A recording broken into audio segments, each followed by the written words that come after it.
È arrivato l'elisoccorso per portare un giovane empedoclino di 16 anni coinvolto in un tragico incidente stradale all'ospedale civico di Palermo.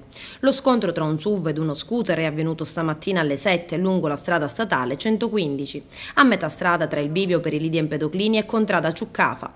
Coinvolte 3 persone, il conducente della macchina, un Range Rover guidato da un operaio di Porto Empedocle, e 2 giovani di 16 anni, anch'essi di Porto Empedocle, su un motorino beta grigio.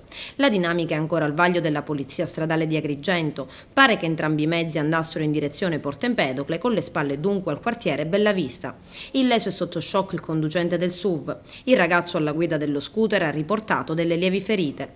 Al momento dell'impatto pare stesse svoltando per entrare in una traversa di Contrada Pero, quando c'è stato l'inevitabile impatto, che ha screventato i giovani per terra e ha provocato la rottura del parabrezza della macchina. In condizioni disperate il passeggero del motorino, il giovane ha riportato un trauma cranico, è stato intubato, trasportato come detto all'ospedale civico di Palermo e sarebbe in coma.